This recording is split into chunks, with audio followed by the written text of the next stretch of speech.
'Twas 17 days after Christmas, in the Kale Your Idol's house. Their computers all were laptops, into not one of them was plugged a mouse. What was plugged into these laptops? Why, microphones, to record their podcasts as well as room tone. They had just dropped a new episode for your ear, where they'd listed all their favorite films of the past year. But something felt unfinished, thought Elena to herself, as she put away till next year her elf on the shelf. That's it, she exclaimed, startling Sam from their repose. Hallmark-level Christmas movies. We could do an episode on those. Why would we do that? Sam inquired. Our show's about New Hollywood. It's a gift to me for Christmas, she cried. I was good. Seems a bit late for that, said Sam, but whatever.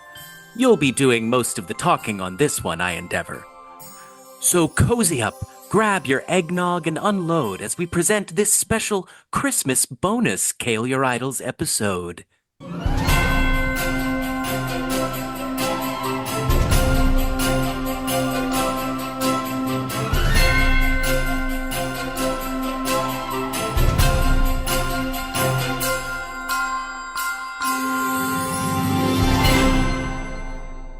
Welcome to Kale Your Idols, a new Hollywood podcast with your hosts, Sam Ludwig and Elena Gibson.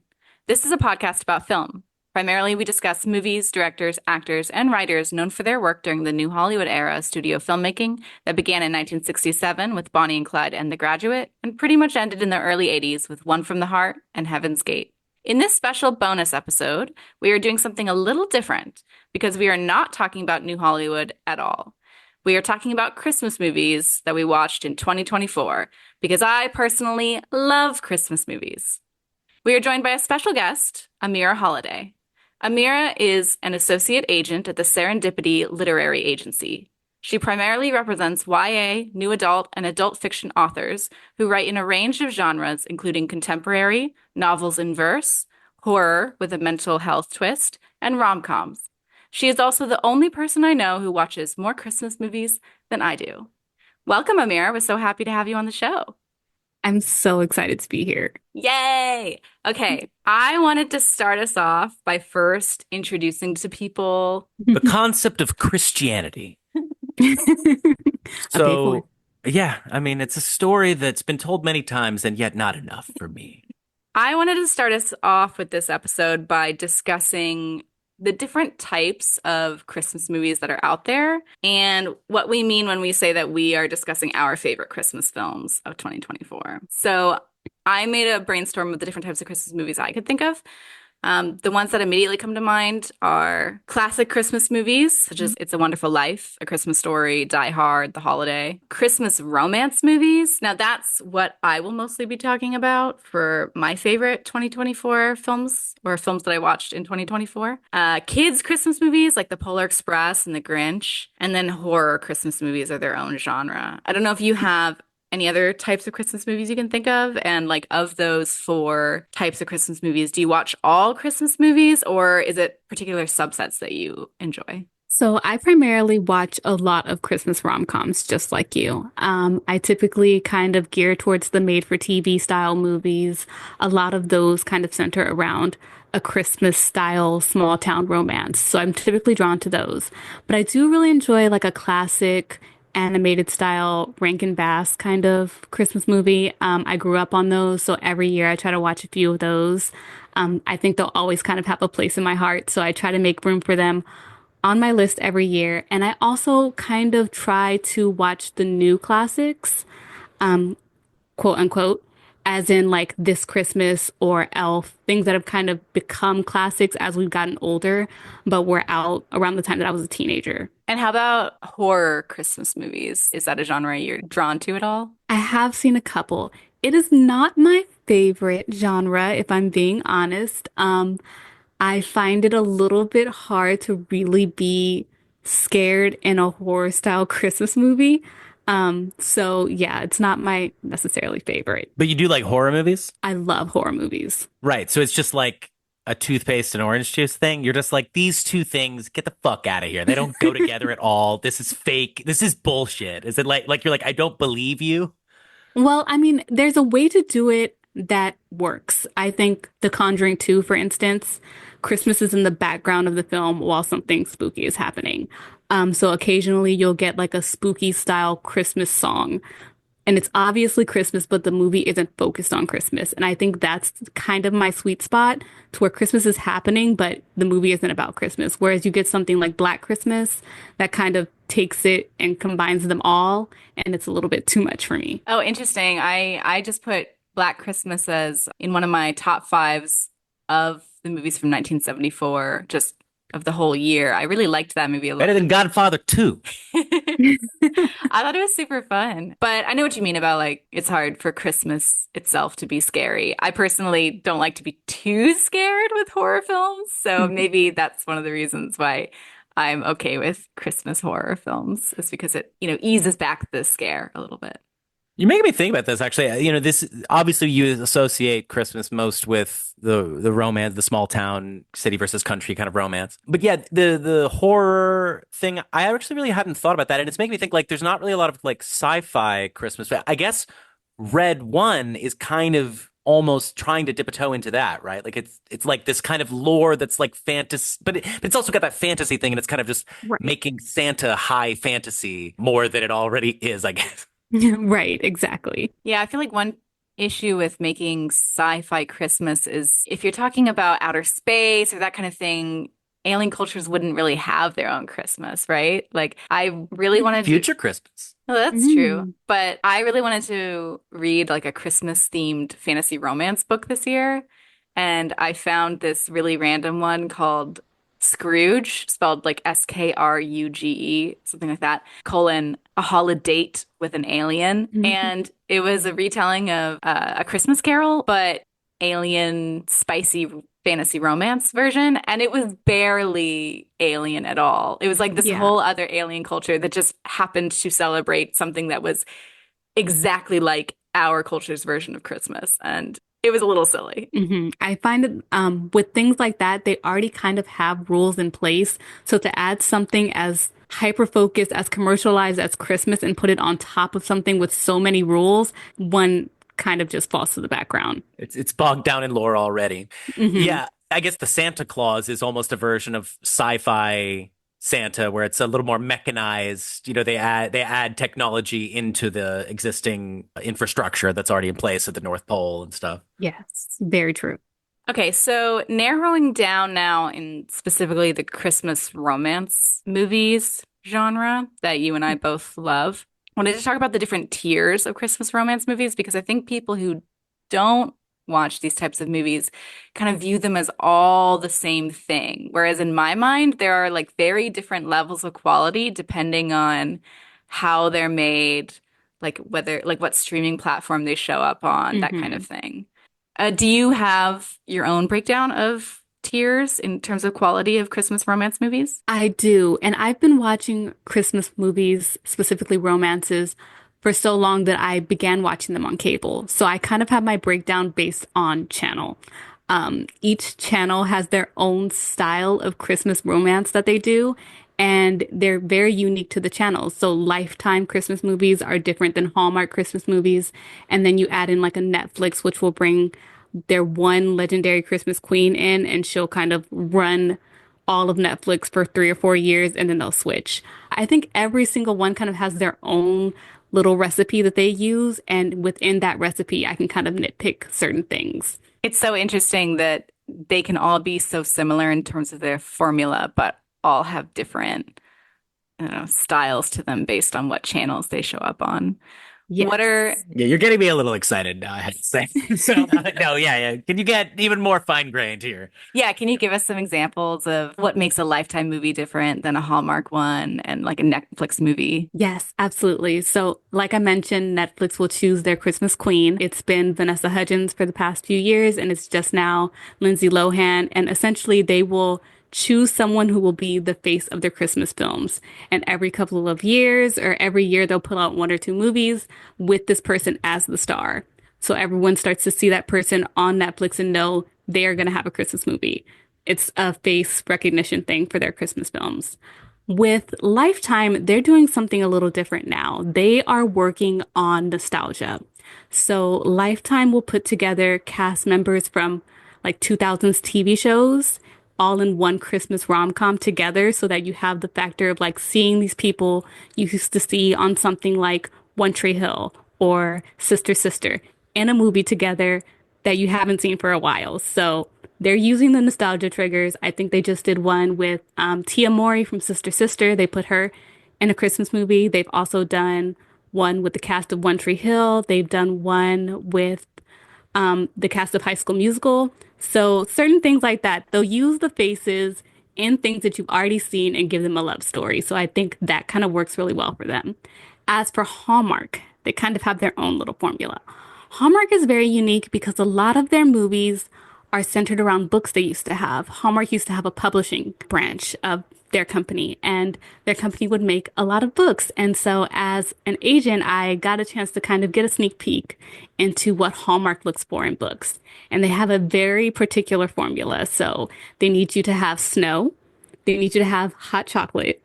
The main climax of their story has to end in a I'm sorry. kiss. Do they have a lot of like fights with creators who are like, no, I'm not fucking doing your hot chocolate. This is my Christmas movie. In my house, we never had hot chocolate. That is, no, that's the one thing I won't do. And they like, you're fired off the project. We'll get somebody else. Like, Believe it or not, it does get that serious. We had someone try to write a Christmas story set in California, and they were like, absolutely not, there's no snow. right. Yeah. It is kind of limiting. Yeah. Yeah, so they have a unique formula set specifically for them. But in their film section, they usually use actresses that look like more famous actresses. So you kind of get tricked into thinking you've seen this person before, but you haven't. And yeah, all of their movies are starting to slowly get a little bit more progressive on Hallmark, but everything ends in a kiss. That's their whole lead up. The whole story ends in a kiss. So Wasn't there last year? I don't remember if it was Lifetime or Hallmark, but it was like the first movie on one of those channels to feature a sex scene. It was like called A Cowboy Christmas. Do you remember which channel that was on? yes, that was Lifetime. And Did it you was a watch big it? deal. I did watch it. Did you like it? It was implied sex. We get like a makeout fade to black, and then Oh, there's like a shirt off, and it's the morning. So it's very much like as PG level insinuating sex as possible. boring. Did before then all kisses have to end in frame and then they break apart and then there's a cut, like no fade to black? It has to be like we see the end of the kiss. They are now done kissing. Pretty much. Okay. Or the kiss ends in a hug. Yeah, and it's always usually just like one kiss at the Hmm. end of the movie. That makes it more special. Okay, I'm so happy we have you on because that was amazing insight. Understatement of the year. I'm sorry, but like, yes. Like I certainly had my own tiers of Christmas romance movies, but it was just like this one's my favorite and this one is not as good. I did not have any of the insight that you have on in that. So thank you so much. Of the different channels, do you have a favorite? Tough. I do tend to lead to Hallmark because Hallmark will play Christmas movies 24/7. So I almost end up defaulting to them throughout the holiday season. But feel like for quality's sake, I think Lifetime is putting out better, well, let me say, more thought out Christmas movies. I think they take the time to pick their stars and how they're going to work the nostalgia factor into the story so well that it creates a better story for the movie. How do you view Netflix in general and as far as Christmas movies go? I think that for Christmas, Netflix does a great job of pumping out a lot of movies fast. Every year they have at least 3 or 4 new Christmas movies, so that's really interesting. They are broadening outside of the rom-com space for Christmas now, which I think is a really good move for them because there's only so many times we can see Vanessa Hudgens fall in love with a prince. So they're broadening out, and I really appreciate that. But as a platform, I do feel like they have to pump things out so quickly because it's a binge watching service. So you're constantly on it. You know when something new is there and you know when something's recycled. So sometimes we get some highs and lows with them. From my experience, Netflix Christmas movies tend to be better quality on a technical level. Like they always look better and you don't have awkward acting or awkward cuts or awkward framing that indicates, mediocre filmmaking. So they're technically better, but I tend to find the Hallmark and Lifetime ones way more endearing, Hmm. possibly because of the raw edges around them, but also even though they are super formulaic, they still, some weird way, feel a little bit more genuine rather than Netflix, which always just has this like artificial sheen on everything. I agree. And then there's for me another place where I go seeking Christmas movies because I don't have cable, so I don't have access to Hallmark or Lifetime. I think I can get a Hallmark streaming add-on, but it doesn't allow me to watch any of the new Hallmark movies, which is so annoying. Ameerah, would you still have cable if not for Christmas movies? Do you still have cable? You just My said you. dad still has cable. Okay, okay. But So if I if it will, was up to you, would you keep it for just Christmas movies? I actually just got rid of it this year because I felt like Christmas movies weren't enough of a reason to keep cable. But before that, I did have it exclusively for Christmas. We caught you at a cultural turning point.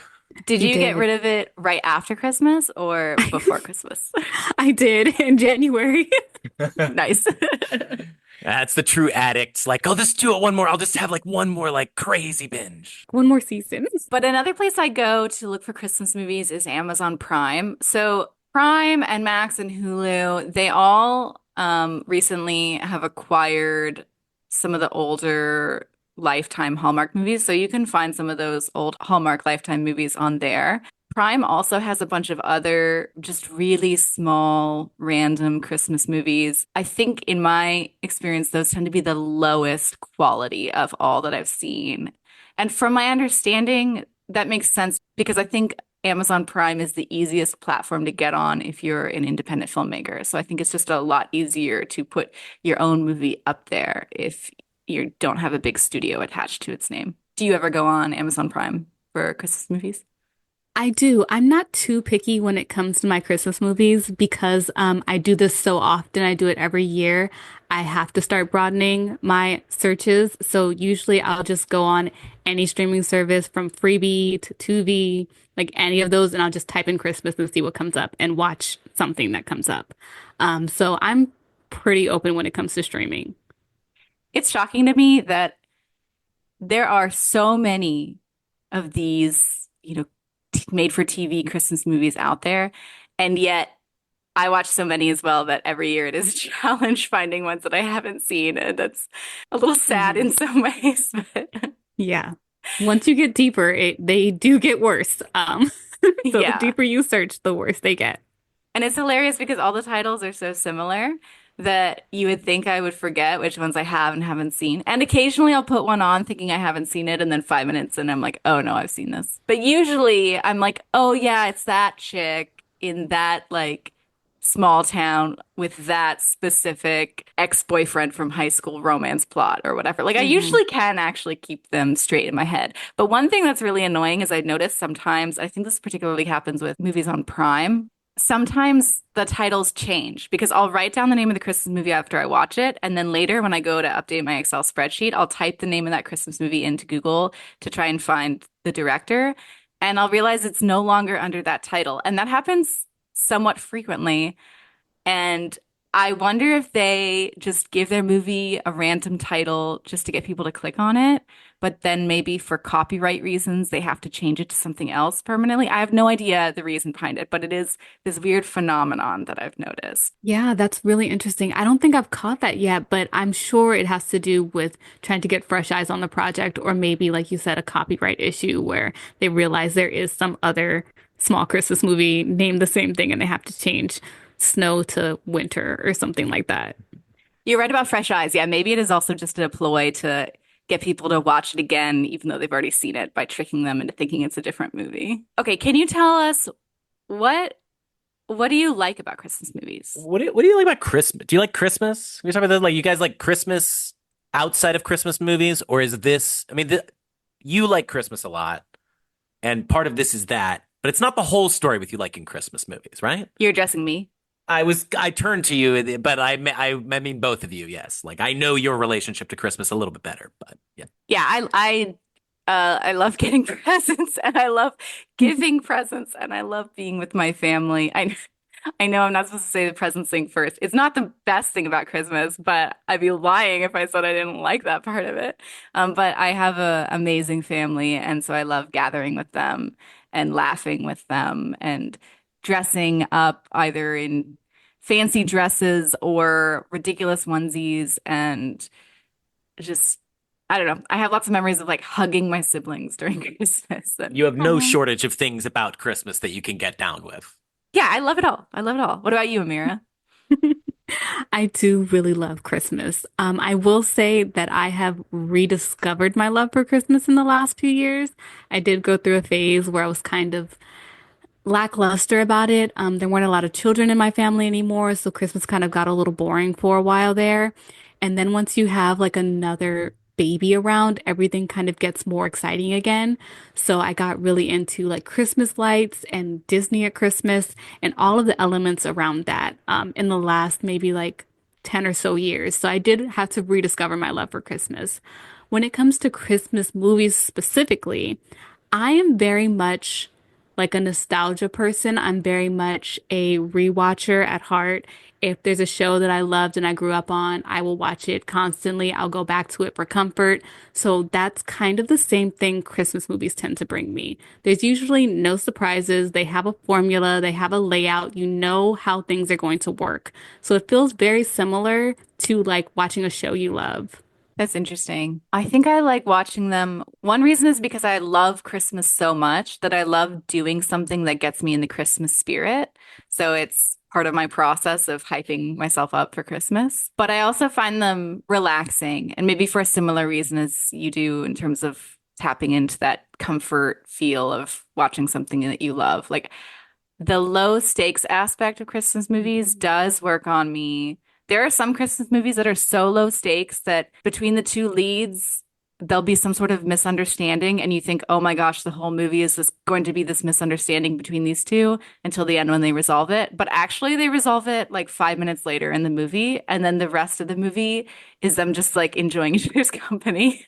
And that's not what you would expect a Christmas movie, or that's not how you'd expect any movie to be like, but it is comforting if you had a long day at work and you just want to come home and unwind to something a little mindless, but still fun and enjoyable.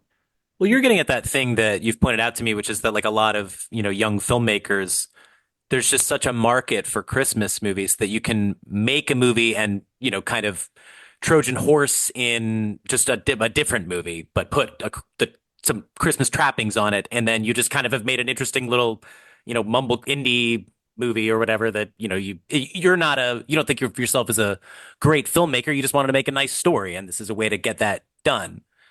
I don't know if I've observed movies where I felt like it was a young filmmaker wanting to get their story out, but I have noticed stories where I'm like, this is barely Christmas related. Like I watched one about like a vineyard and it was, saving the vineyard or whatever, and it was a Christmas movie, but it was actually very little to do with Christmas at all. Like they didn't do any Christmas activities. There were just some Christmas decorations up around the movie. So sometimes I encounter movies where I'm like, I think the studio just decided to shoehorn the script in with their Christmas season.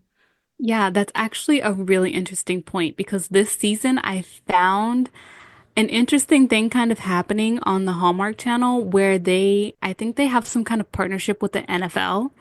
So there were not one, but two Christmas movies focused on the Chiefs, specifically love stories. So I think they took the Taylor Swift like hype around that romance and they have created Christmas movies around it.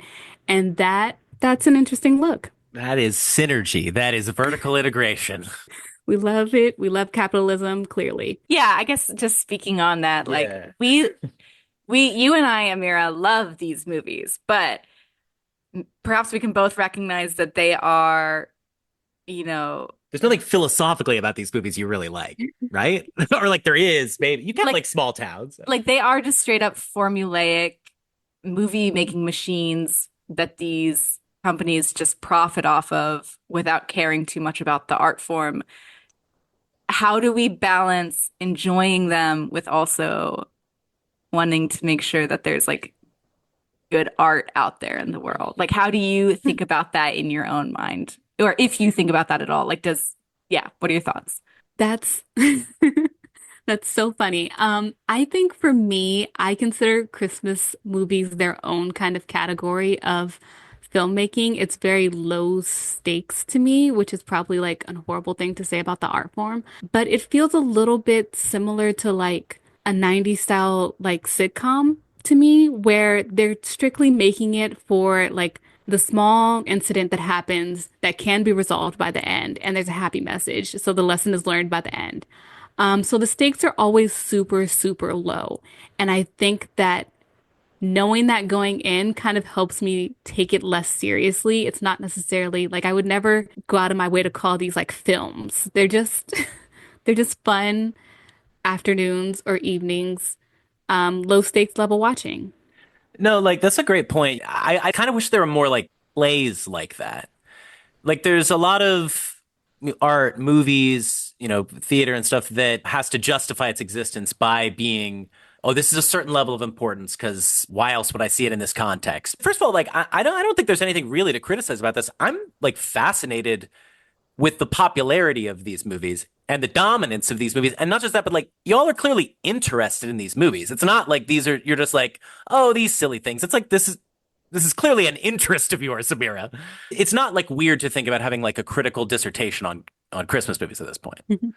Like they are a totally worthy genre. Like these are a much more important genre right now than the Western or, like even a lot of rom-coms. I would say that Christmas movies are much more dominant in the culture right now than traditional rom-coms. Would you agree? Or I think I would. I think that to me, Christmas is so centered when you're growing up around the concept of magic. And as you get older, you kind of lose your sense of that magic. You stop believing in Santa. You start realizing how commercialized all of this is.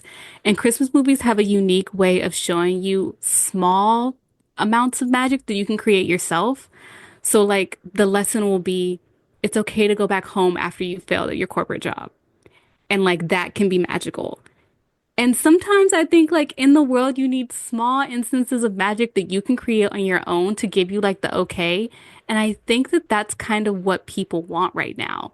It's, I mean, it's not like unique to be living through like a hard time or like a hard time in history or things like that. But people do need to be reminded, especially in a society where there's so much happening, there's so much fantastical things, there's so much spectacle, that like small things can also be important and can also be magical. And I think that this kind of movie drives that message home. Excellent point. should I leave? Like, do you guys want to host the podcast from now on? Can I just listen to this? Yeah, like, get out of here, Sam. We don't need you. Okay, should we start talking about some Christmas movies? Yes, let's do it.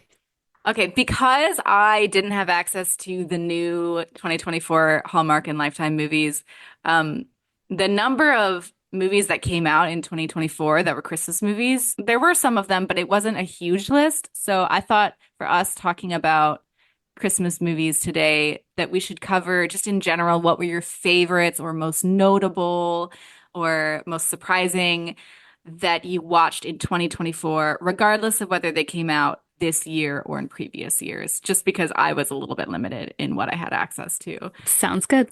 Okay, great. So for me, I'll be talking about just some of my favorites that I saw this year. I will also be talking about just notable ones that didn't necessarily make my favorites list, but I still thought are worth discussing and had some good qualities. And then I also have a disappointments list, which there's only one movie on that list that I was very disappointed by.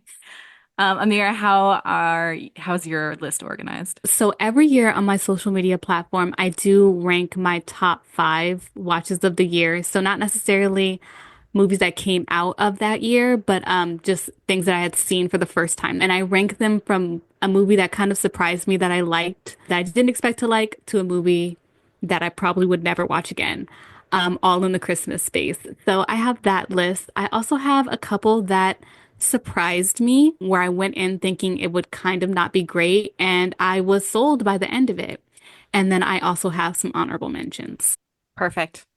Okay, do you want to start us off? Sure, I watched a movie that I kind of thought would be horrible that ended up feeling like decent enough, but it maybe needed a rewrite. It was called Hotel for the Holidays. It follows a hotel staff in New York City during the Christmas time, and their hotel is old and classic and charming, and it's falling apart.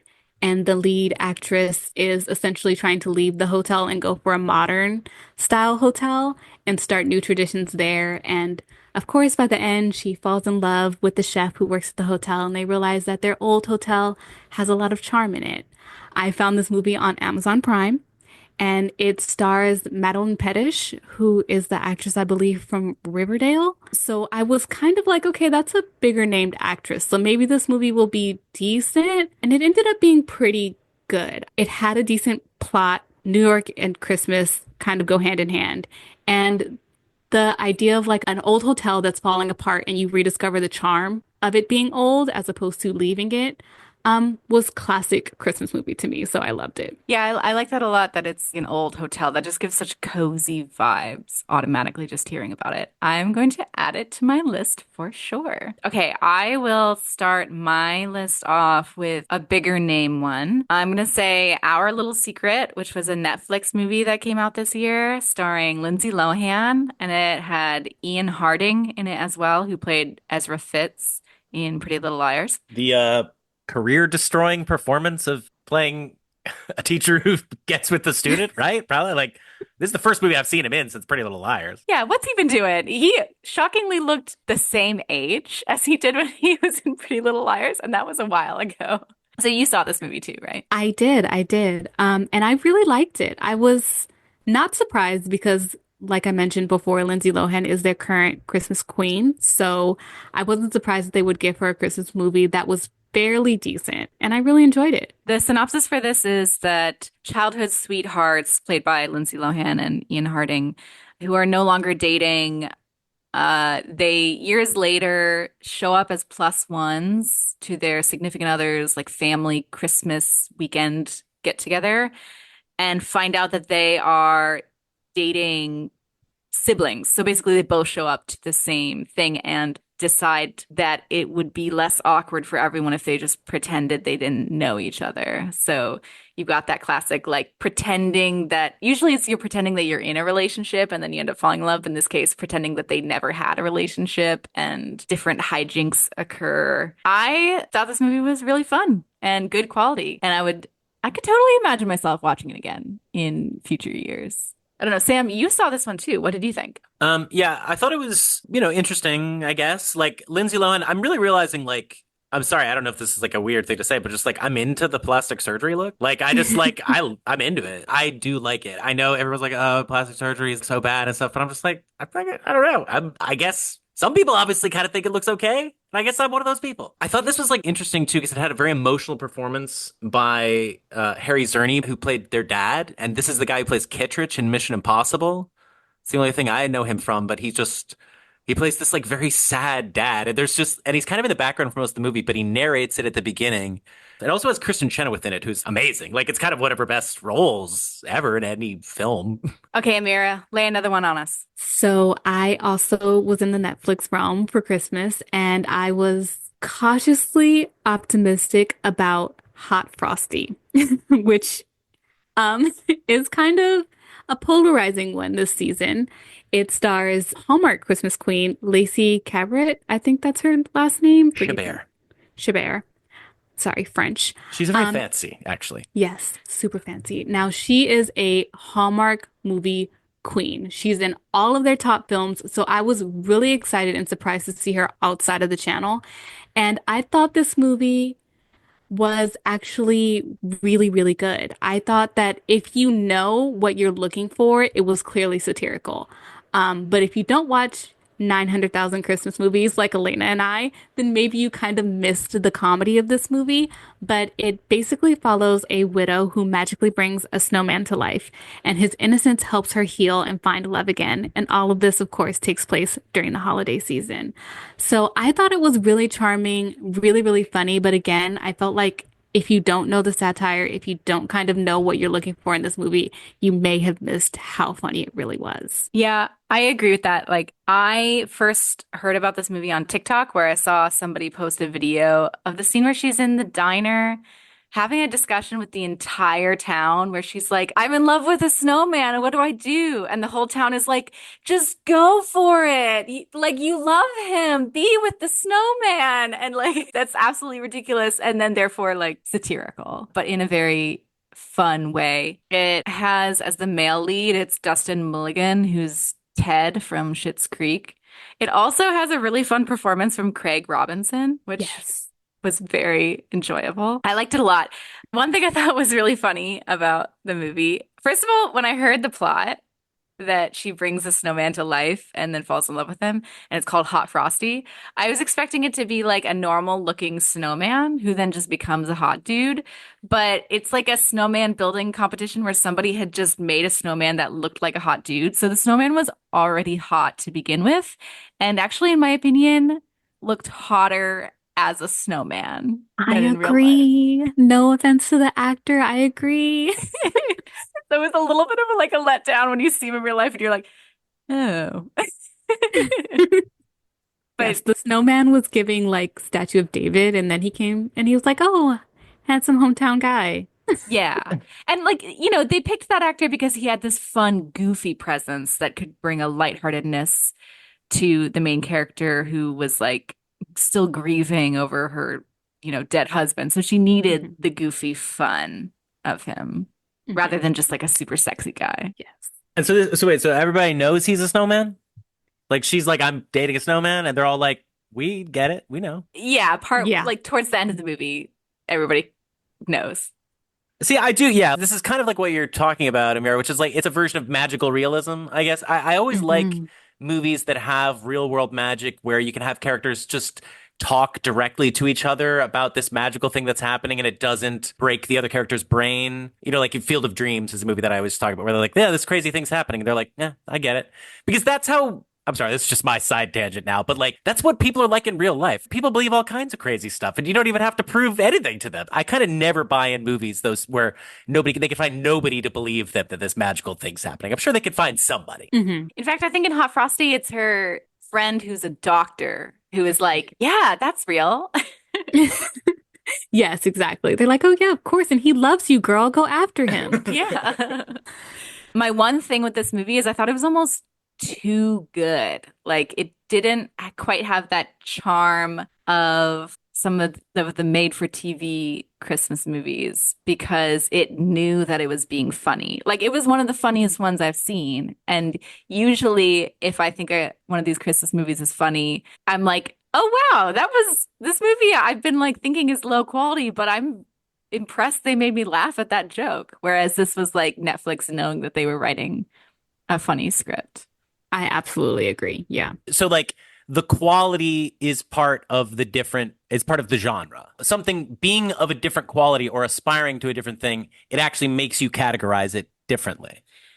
I mean, technical quality is one thing where there's clearly the different, like, depending on which tier it's in, which streaming platform, the technical quality is obviously different. But for me, I try to look past the technical quality. And sometimes the technical quality can add to the funness of it because I can laugh at a movie for being technically bad. Like, that can be fun to watch a bad Christmas movie where it's like, wow, these filmmakers didn't know what they're doing. The acting is so bad. Like, that can be part of the fun.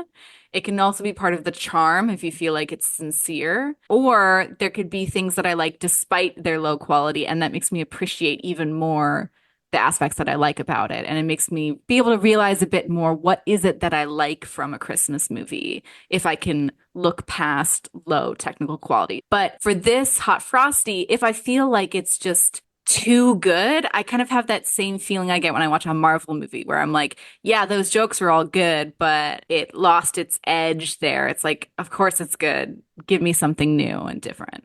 Slickness of the machine versus scrappiness. Exactly. Yes. All right. Given that you just listed a movie that is on the satirical side, I'm going to go and do a movie that's way more meta. I watched A Hollywood Christmas that came out in 2022. And I found it on Max, but I don't know if it was initially on Max when it came out. The synopsis of this movie is a successful Christmas movie director begins living her own Christmas movie when a handsome network exec shows up threatening to halt production on her latest film. Characters literally say, "Oh my God, you're in a Christmas movie right now." I've seen an increase in the number of meta Christmas movies out there because this is becoming such a popular genre. And usually, if it's a straight up parody or trying to be extra meta, it's not something I'm drawn to. I actually don't typically like that in a Christmas movie, but something about the Hollywood Christmas movie won me over. I don't know if you've seen this movie or if you have any I thoughts actually have seen this movie, yes. Okay. And I felt the same way. I thought it kind of landed similarly into a category as Hot Frosty for me, where it kind of knew was making fun of itself. So it was easier to kind of be able to laugh at it a little bit. Because it was taking itself very unseriously, it helped kind of make it more fun to watch. A Hollywood Christmas feels like it was made by people who usually do make Christmas movies. So it felt Right. like it was making fun of itself, but it had real love for the genre. And this is where we're at with this genre. It's, I don't know about peaking or whatever, but we're not making parodies of horror movies right now. I'm sure there are, but it's like, it's just so dominant and it's so internet fandom friendly. People obsess about these movies, and I think this is just culture now. It's not fringy at all. This is like very central to a lot of people's movie watching diet.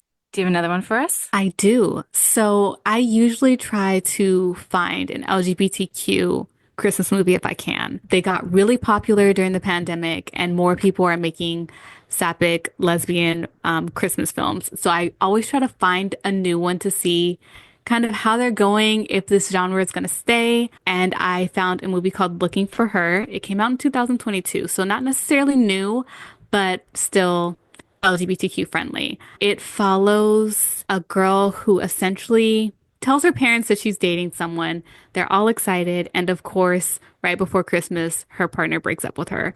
So she decides to hire an actress to play her girlfriend, Jess. And fake dating, they end up falling in love while they're there. And the family realizes that that's not the girl. It's someone new, and they love her anyway. So this movie kind of had all of the makings of the perfect Christmas movie. It had the fake dating trope. It had the family dynamic of like your family's really close and you're really big and they come together for the holidays and everyone's kind of in each other's business. So the secret could get out at any time. It just kind of fell flat to me in regards to the falling in love. I feel like this one kind of missed the character's slow burn romance, and we went from I'm an actress you hired to I'm in love with you, why aren't you in love with me? Almost overnight. They spent so much time focused on the story of the family Christmas and how this fake girlfriend was fitting into the family Christmas that they forgot that someone brought her there. So it was like she hired this girl to be her fake girlfriend, and the girlfriend was doing everything perfectly, so perfectly in her family that they kind of forgot to include who brought her home. So they never had really scenes together outside of being like, is the secret going well? Okay, good. So we kind of missed that in this movie. Oh man, they clearly did not capitalize on a common Christmas trope, which is to have the two main characters have to go off together on their own and do some sort of Christmas activity, like baking cookies at 1 a.m. or picking out the Pick up the perfect tree. Christmas present. Yeah. Exactly. Man, it is crazy how rare there is good LGBTQ movies, because you said that premise and it's the hackiest premise of all time. But I'm like, oh, but two women though, that sounds fresh. And it does to me. Like I was like, I want that to be good. That would sounds good. I'm sad that you said it didn't hit the mark. Yeah, it is interesting how if you're doing an LGBTQ film, because there have been so few made so far, you can just remake tropes that have, like, you can remake a same exact storyline that's been done before and just change the characters and it will still be fresh. I find because this is kind of something new that they're trying in this realm of movie, since it's so religious centric, this is kind of a new thing that they're taking on, that they don't spend a lot of time building the romance element of the characters. They just kind of tell you up front they're gay. So clearly they're going to fall in love, as opposed to giving you the slow burn that a typical rom-com would. And I think that's what's missing in a lot of these movies. It's not that they're bad. It's just that they told you up front, like, these are the only two gay characters. So of course they're going to be in love. And you kind of just have to buy it because That's what they said. I watched it and I enjoyed watching it. It's not necessarily a movie that I would watch again, but I was happy to see another lesbian Christmas movie. Okay, so on that note, the movie I'm going to share next is also an LGBTQ Christmas movie. And I watched it. It was a movie that you had recommended to me and another friend of ours to watch. And I thought you recommended it because you thought it was good. Turns out, I guess you were recommending it because you thought it was a great example of a bad Christmas movie. And I ended up loving it. And I was like, oh, great recommendation, Ameerah. Thanks so much for sharing this one. So it was very surprising to me when you're like, what? You liked that one? And that movie is Under the Christmas Tree, which came out in 2021. And it was Lifetime's first Christmas movie featuring two gay women. The year before was the first year they ever made a Christmas movie featuring two gay men. So Lifetime, yeah, is always, I think as you kind of mentioned, they're kind of pushing the boundaries a bit more with that. Although still crazy that the first gay female Christmas movie on their channel was 2021. But the synopsis for that is Charlie, who is an outrageously overconfident character in the movie, is tasked with finding a giant Christmas tree for the annual tree lighting ceremony in the state capital of Maine. She finds the perfect tree. However, because it is on somebody's property, she has to get permission from the owners to cut the tree down and use it for the tree lighting ceremony. And she spends the entire movie trying to convince Alma, whose family owns the property, to let her cut down the tree. That sounds like an amazing premise for a movie. I've never heard of a movie like that. That sounds great to me. I don't know. It was a very funny plot. Like they clearly had to do some sweaty like plot mechanics to explain why she had to get a Christmas tree so close to Christmas, because normally those tree lighting ceremonies happen way in advance. So she's like, "Oh, yeah, the first one got burnt down." And then the other character's like, "Oh, right, I remember reading about that." But I really, really liked this movie. They did a really good job of casting two actresses who had really good chemistry together. I felt like their romance was built the entire time. They have a kiss like partway through the movie rather than at the end, which is nice. It was like really just an escalation of an actual romance. So those were some reasons why I really loved it. Why did you not like this movie, Vera? I feel like as far as women dating each other, they nailed that story. When it came to the tree, why she was looking for the tree, what's going to happen with the tree, who gets it. She's stealing this tree from this girl's family. Is that going to cause any issues in their relationship? None of that comes up. They never really discuss why she needs this particular tree and not any other tree, what's going to happen. It's kind of all just like, well, we're in love, so it's fine. And given that the story is built around the tree, that's kind of the catalyst for her being there. I was like, you would think it would be more important. Wait, yeah, no, that was what I was reacting to when I said the premise sounded amazing. You're saying it's not about the tree? What do they lose the tree? I'm gonna disagree with you. I feel like they spend a good amount of the plot discussing the pros and cons of whether or not to cut down the tree because Is it the conflict of the film? yes, it's the conflict of the film. And Alma, whose family owns it, is like, not only do I just like this tree, but this tree is like integral to our family Christmas tradition. Like people always come to see us light up our tree over Christmas. I played under this tree. I've had my first kiss under this tree. Like she has all these memories with this tree. And it's like, because it's a tree lighting ceremony for a town, like we're not talking about a small Christmas tree. It's like a massive, really old Christmas tree. But the main character, well, the other main character, Charlie, she has this ridiculous characterization where she's like a tree whisperer. Right. So she can just like sense if a tree is right or not. Like she goes to a bunch of other really big trees and she's like, oh, it looks like a good tree, but actually like I can tell that the needles are about to fall off and it's just like a crappy quality tree, you know, things like that. And that's ridiculous. But I do have to say, like, she pushed way too hard for this tree. Like once she got the no the first time, because it had sentimental value, she should have respected the fact that nature is beautiful and we shouldn't cut it down. And she should have just immediately moved on to find a better Christmas tree. I felt like the whole concept of her only being there to find the perfect Christmas tree kind of faded to the background the longer we watched the movie. It more became about her ability to like talk about trees and being in love with this with this woman than anything else. And that kind of threw me off because the whole reason she's even there, the movie opens with her like singing to these trees and listening to these trees. And the daughter that she's trying to buy the tree from doesn't even really have anything like any knowledge about the tree other than that it grew on her family's property. Her ability to just be like, well, I can talk to the tree and the tree said it's ready. And she's like, oh, okay. Because what does she know about the tree? Like the whole movie is centered around the tree and neither of them really seem to care enough about what happens to it to kind of make it actually a conflict. It doesn't even really become a conflict in their relationship. It's just kind of background. Yeah, I would agree that there are times when they're just straight up going on dates and the Yeah. tree does not come up at all in the conversation sometimes.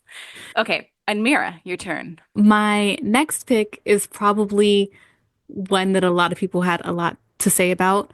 I definitely had to say a lot to say about it. And going in, I wasn't really aware that it was a Christmas movie until I already got there. And that is Terrifier 3. I'm so happy that you've seen this because there was no way in hell I was going to watch Terrifier 3. And I think it's an important movie for us to talk about. So thank you for filling this large gap in mine and Sam's movie knowledge. Do you want to give like a brief introduction to, for anybody who's never heard of the Terrifier movies, like what they are? Yes. So the Terrifier series started kind of as an indie series, very low level, very slasher, old school slasher style movie. It focuses on a character by the name of Art the Clown, who is essentially just kind of a classic slasher killer in these films. The first movie kind of takes place during Halloween, and he stalks these kids during Halloween night and kind of just tortures them. And so the movie starts to follow this character coming back to this town, popping back up, stalking these kids every year. The second movie focuses in on a female main character and her little brother. Their dad has some kind of magical ability to do these drawings that kind of can see and predict the future. And because of that, she ends up with some kind of magical power that Art the Clown is drawn to. This third movie follows her 2 years later, I believe. She has now gone to a mental health institution and she's kind of like essentially gotten out all of her issues regarding Art the Clown. Her little brother is just starting college and he also feels like he has moved past the Art the Clown movement. And so, of course, it's Christmas. They're finally getting back together as a family. And who else would show up but Art the Clown? This movie was essentially 2.5 hours of just watching children die during Christmas. It was, and I watch a lot of horror movies, like I said. This was kind of over the top slasher in a way that I haven't seen in a very, very long time. Prolonged scenes of children being around Santa in the mall and just blowing up or getting murdered. Children being in their homes, like leaving cookies for Santa and just being violently killed in a way that felt so unnecessary that it got uncomfortable watching this movie. I saw it in theaters with my family. While we were watching the movie, I think 5 people left the theater about halfway through. Did your family like it? None of us loved it. We all stayed to the end. None of us liked it. I kind of have a little bit of an ick when it comes to watching children be killed in horror movies.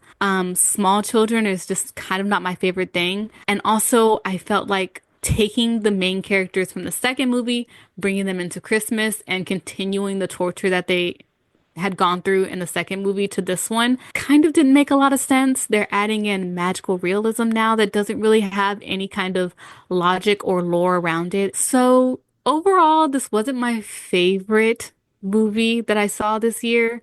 That does sound like a movie I would never watch in a million years.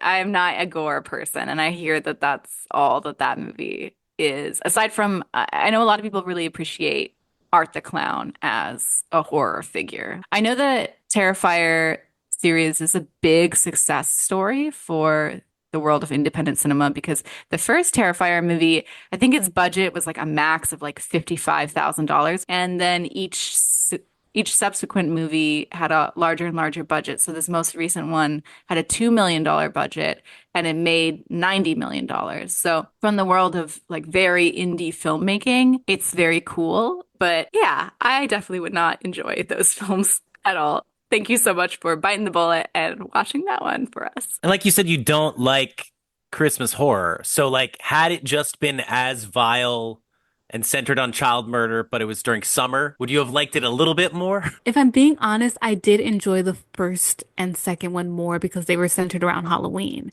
And I think that that kind of creates the usual slasher dynamic around like it's Halloween time and people are in masks and costumes and there's that unknown factor and you're not quite sure what to be afraid of. And then this is suddenly scary for real. This kind of hinted at that, but they also had Art dressed as Santa more progressively throughout the film. So it was kind of like twisting Santa in a way that wasn't my favorite because it didn't really need a reason. In the first two movies, he was able to go in houses and murder people not being Santa. So I was like, adding the Santa suit on him just puts it in a Christmas spirit as opposed to being like he's doing the same thing, but now he has a hat. Next for my list, I'm gonna share the one movie I had on my list that was my own biggest disappointment, and that was the Netflix movie The Merry Gentleman, which came out this year. This movie, its premise is golden. It's basically Christmas Magic Mike. The premise is to save her parents' small town nightclub, a Broadway dancer puts together a male strip show. And like you can have so much fun stuff with that. Like that should be a great, fun Christmas movie. There's no reason why that should fail. But this movie has just the worst sin of all Christmas films, which is that it's very, very, very boring. There's terrible chemistry between the characters. It's just like not entertaining to watch at all. Yeah, I saw that one this year and I have to agree. I thought the premise was spot on. I think they really leaned into the fact that they had Chad Michael Murray as one of the stars of this film. And they leaned so heavily on that that they didn't account for the fact that he's not known or that great at being a dancer, like burlesque styled dancer. So I was like, okay, you have this teenage heartthrob from the 2000s that everyone loved. No one's ever seen him dance. And then I'm seeing it and I'm like, well, this isn't what I want. I've seen plenty of Chad Michael Murray Christmas movies before, and I typically enjoy them. I didn't realize he was the lead in this because his hair is long. So when you just said that, I'm like, what? And I just had to Google just now just to confirm that. That's crazy. Transformative performance. It's just his hair. It's longer.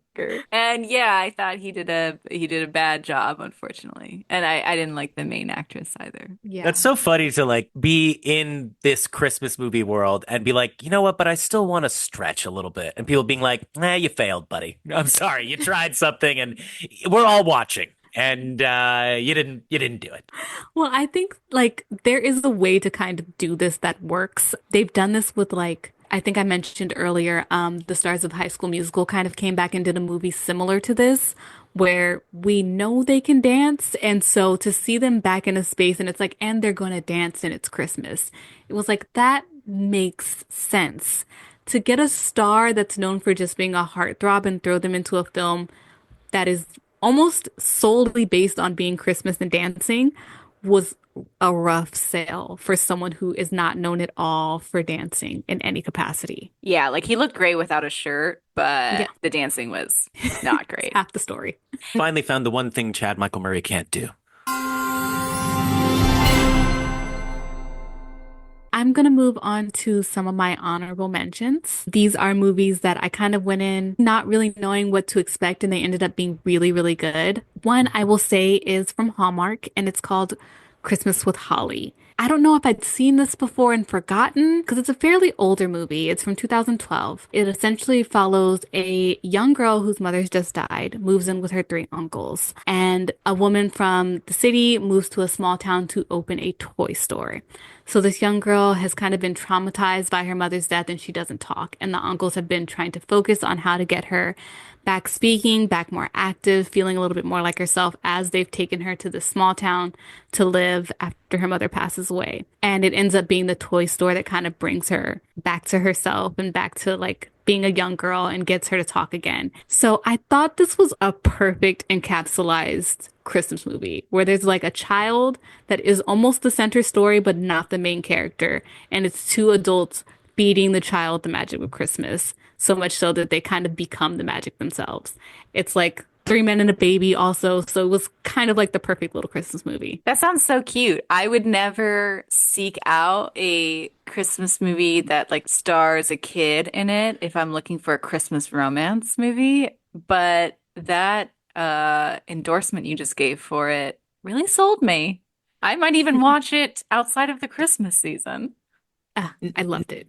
That reminded me of a thought that I had when you were talking about the kids getting murdered in Terrifier 3 is like it though I feel like I don't see a lot of kids in these romances or like they're usually extras or maybe somebody comes on and has a kid that they hired for one day of shooting or whatever, but they're pretty absent in a lot of these worlds, except in crowd scenes. My initial reaction to that is that made-for-TV movies have much lower budgets in general, and to have a child actor, you're working around their schedule, and I'm sure it costs a lot more. A Hollywood Christmas even commented on this, where they had to cut the budget, so one of the scenes they couldn't afford to have any kids in it, so they just like stood up some traffic cones and put some winter jackets on it to make it seem like there were just kids standing there in the background. And they're like, hopefully nobody will notice. Usually there are some kids in the backgrounds of these films and they deal with like single parents or new parents, like fostering kids.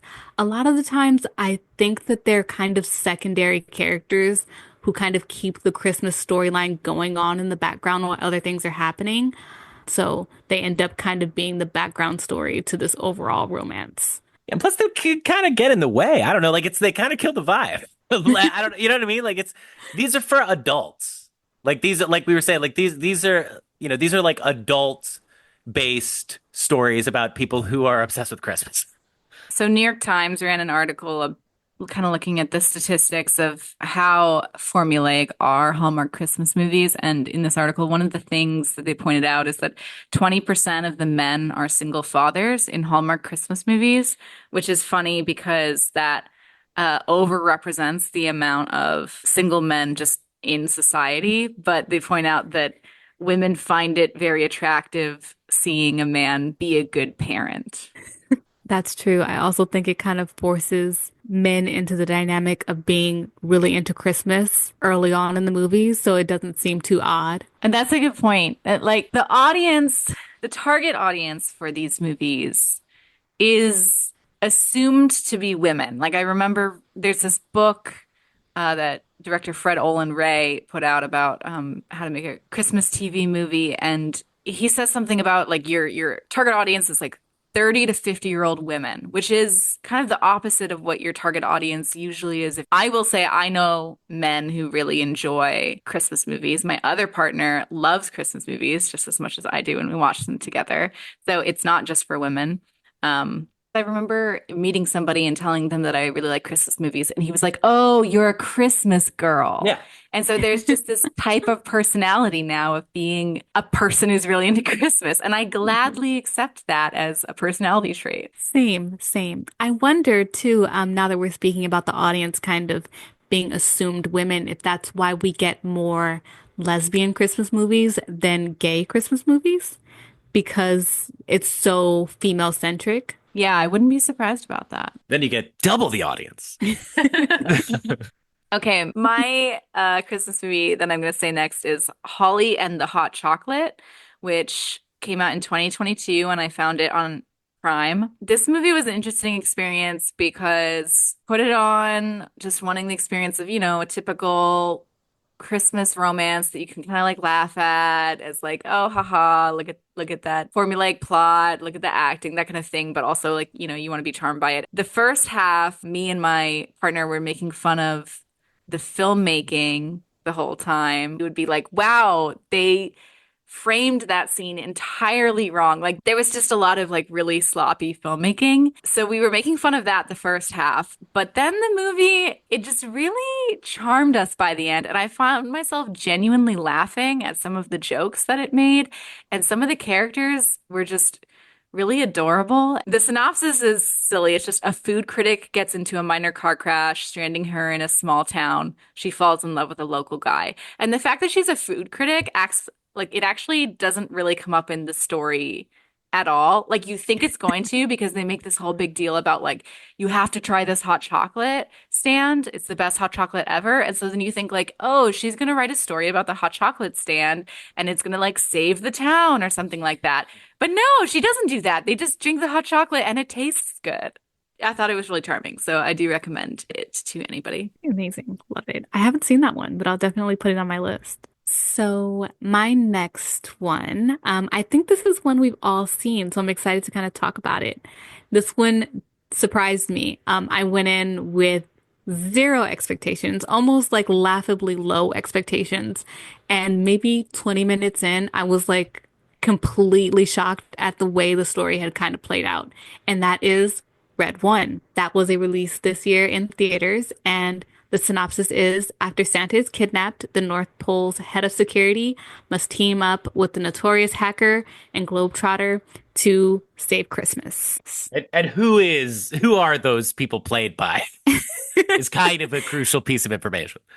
Yes, it stars Dwayne The Rock Johnson and Chris Evans. So essentially, in seeing the trailer to this movie, I was kind of shocked by how bad the film looked. It just looked very kind of fantastical in a way that was almost laughable. And I wasn't quite sure if it was supposed to be.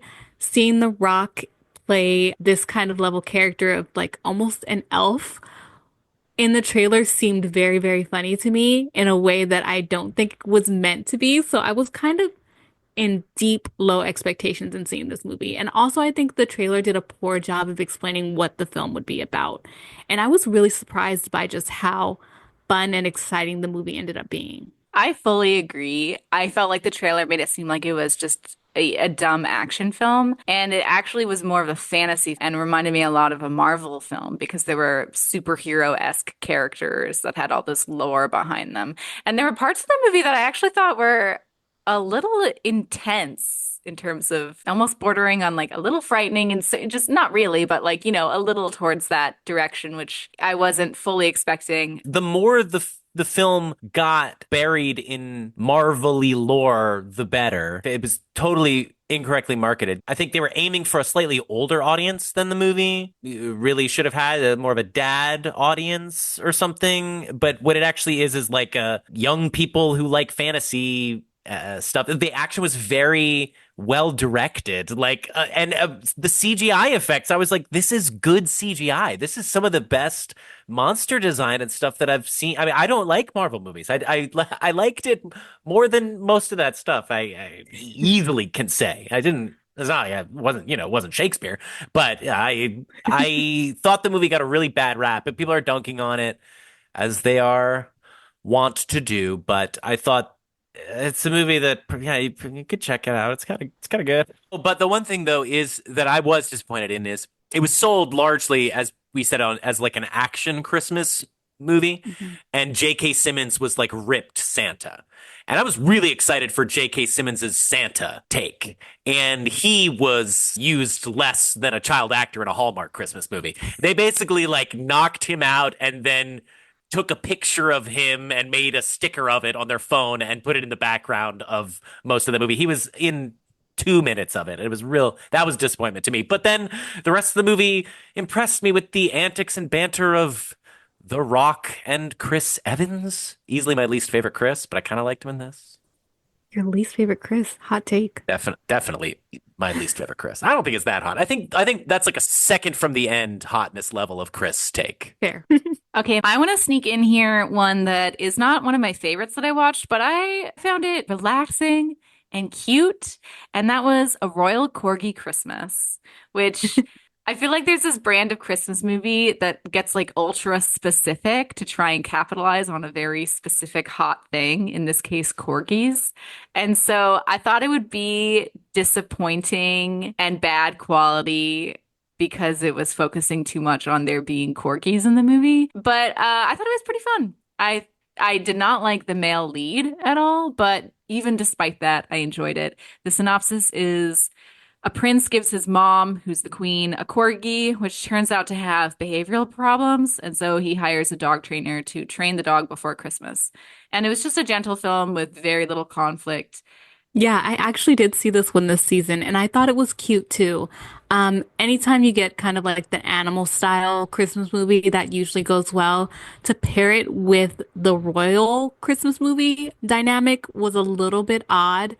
And I agree with you, like the male love interest, there was just kind of no chemistry there. And I feel like maybe it was purposely done because he's supposed to be a prince, but it kind of just left the actress feeling like she was acting by herself. It was just her and the dogs. Totally agree. My next one is a Lifetime movie, and this kind of plays into all of the things I was talking about in regards to Lifetime movies, which is them giving you nostalgia and actors that you've seen before and things that you love in a film in a new way. And that is A Very Merry Beauty Salon. This is a movie that came out this year and it stars Tia Mowry and Ronrico Lee. And they actually played love interest on Tia Mowry's TV show Sister Sister. So we know them from the 90s. They played a couple on the show together. And so to bring them back as a couple in this movie was everything you want in nostalgia. It follows a woman, Sienna. She is preparing for her town's small business Christmas ball, and she is the local beauty salon owner. And a new small business kind of arrives, and he is a wine connoisseur. He owns a wine shop in the city, and he is helping to throw this party for the small businesses in the city. There's this big dance number for all of the business owners that they get to showcase themselves and their business in, and he agrees to be her partner. Through that process, they kind of fall in love. The thing that I loved about this movie was because we were already so used to seeing the characters as a couple, immediately you fall into the exact chemistry that they had as kids in this older version, and it feels very, very real and very natural. And I think that's the thing that Lifetime has going for them, the perfect blend of people you know together in a new environment, and it gives you a reason to believe them very simply. So I loved it. It's so smart of them to capitalize on that history that you're already associating with them, because people who love TV Christmas movies will be familiar with those previous films that they've been in. Yeah, these are kind of some of the last star-driven things in a weird way. Like, obviously, like, people will watch anything with Christmas in it to some degree, but you're right. Like, people actually care about, like, Lacey Chabert will motivate me to watch this movie because I know what a Lacey Chabert movie is, like a fucking Humphrey Bogart movie. If you're not in the TV Christmas movie realm, we have mentioned Lacey Chabert before as one of the queens of Christmas movies. I don't think we said most people would know her as Gretchen Wieners in Mean Girls. I think Lifetime has done a really good job of kind of cornering the market of being the answer to reboots, because this is kind of a new take on the concept of why you want to reboot. You want to see these people acting together again. And this gives you that dynamic in older form in a different environment. No, this is better too. Like, this isn't in any way unoriginal to cast people who have a history together. It is unoriginal to reboot something. Yes. Sorry, just to state the obvious, but I'm going to pair your movie that you just mentioned with my own Mowry sister Christmas movie. So I'm going to say The Santa Stakeout was something that both Sam and I watched. I just wanted to put a Christmas movie on. Sam happened to be around, kind of got sucked into it, and then Sam had to leave. And I was like, do you want me to pause it? Like, do you care enough about this movie to finish it with me? And Sam said, yes, please pause that movie. I think you specifically said, do you want me to pause The Santa Stakeout? And I was like, what's that? And you said, the movie we're watching. I was like, oh, yeah. Yes. So this movie came out in 2021. It was a Hallmark movie. And the synopsis is that two undercover cops pretend that they are newlyweds and join a neighborhood Christmas committee to investigate a recent string of burglaries. This movie also happens to have Joe Pantoliano in it, like Joey Pantoliano. Sorry, Pantoliano. I'm a movie person. It was funny, actually. Like, I initially had a different Christmas movie on. I was kind of in the mood to watch just a normal Christmas movie that wasn't like a Christmas romance movie. And I put a different one on. I think it was called, like, I don't know, Christmas, like three Christmas fishes or whatever that tradition is about, like cooking a bunch of Christmas or fishes on for Christmas. It's more than three, probably. Seven. Okay.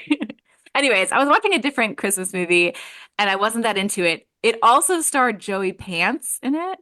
And I decided to turn it off because I thought it was kind of boring. And I picked a random other Hallmark movie. I did not look at the cast at all. I turn it on, and it also happens to have Joey Pants in it. So apparently he has also been sucked into the web of Christmas films. But yeah, I just thought it was really charming. I've actually seen that one, and I do think it's really, really sweet. I've noticed that the Maury sisters, since they're twins, they typically take turns on each channel. So if one is doing a Hallmark channel movie, the other one will do a Lifetime Christmas movie, and they switch off back and forth.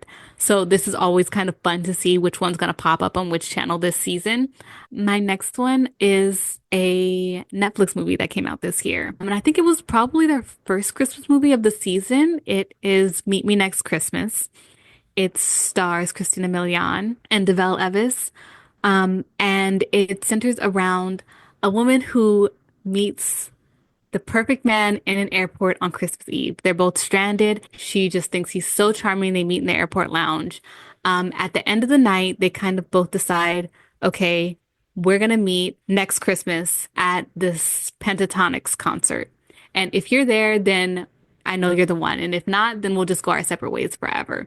So the next Christmas comes up and she finds herself single, and she is still dreaming about this man she met at the airport. And she decides that she's going to do everything in her power to get a ticket to this concert and meet this man. In order to do that, she has to hire essentially like a concierge service to help her get tickets to this sold out Pentatonics concert. And so during that process, she ends up falling in love with the guy who is trying to get her the tickets to the concert, and they end up being together at the end. It's very sweet, very cute. It kind of gives you a twist on like a longing Christmas movie where you think you know which couple is going to end up together, and it kind of twists it on you. It did kind of feel a little bit like a commercial for Pentatonics, which is an a cappella group, and they make Christmas music and they do this Christmas concert every year. And so it kind of felt like a full commercial for them with a love story in the background, but I was still sold.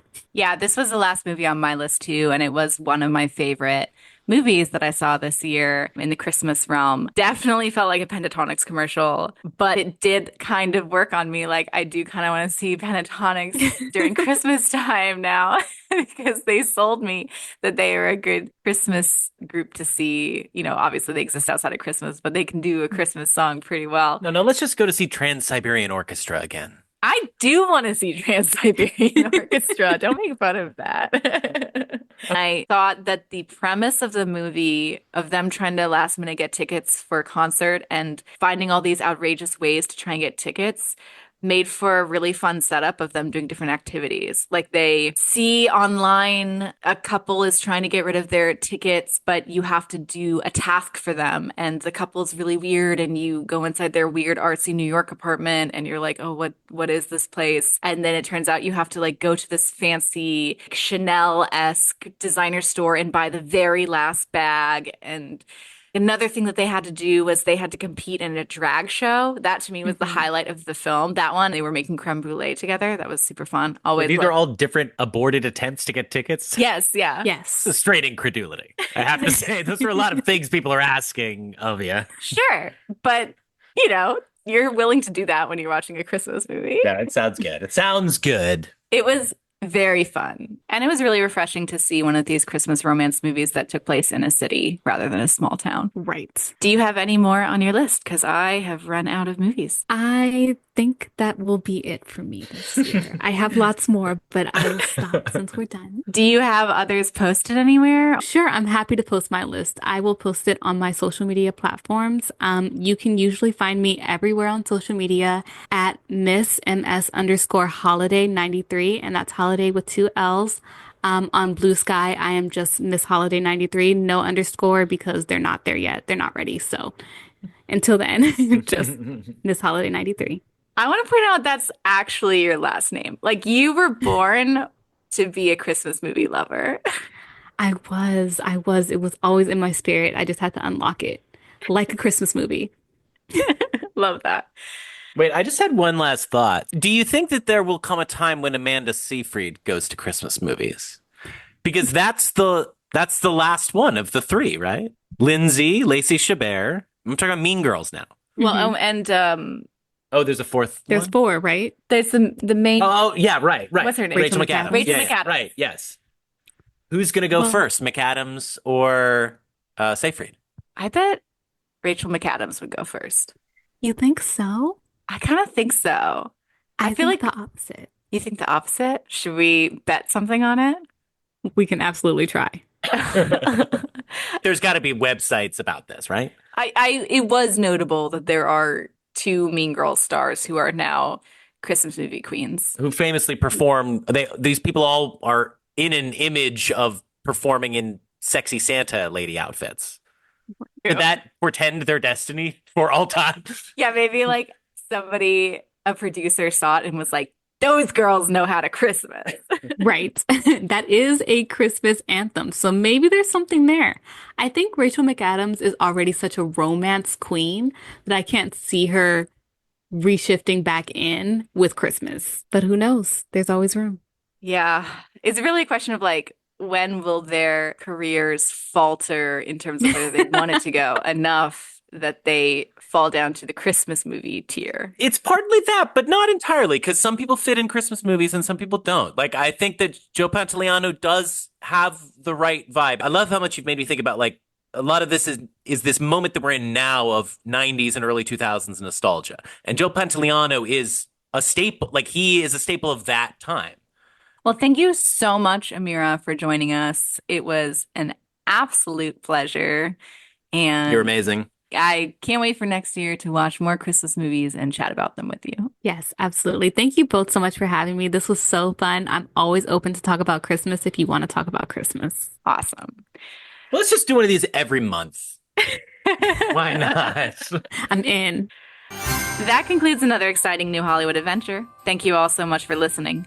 Don't forget to subscribe to Kale Your Idols on the podcatcher of your choice. Please reach out to us on Instagram, X, or send us an email to kaleyouridols@gmail.com. And Ameerah, do you want to remind people what your social media is if they want to check out your Christmas movie recommendations and follow you? Yes, you can follow me everywhere at Miss_Holiday93, and that's holiday with 2 L's. Also, my agency is always looking for new authors, so if you're writing a book, be sure to look up the social media platform from our agency, which is at Serendipity Lit everywhere. We want to say thank you to the Illuminator for our logo, and thank you to ourselves for everything else, except for this episode where we also want to thank Ameerah again for joining us. As mentioned already, next episode we will be covering Hal Ashby's Shampoo. Warren Beatty playing arguably John Peters against the backdrop of the 1968 presidential election. What could be more New Hollywood than that? Hey, Peter Fonda, how did we do, I guess? Or hey, Lacey Chabert, how did we do? I hope the viewers love the romance. I hope they're swept away in the romance of the story.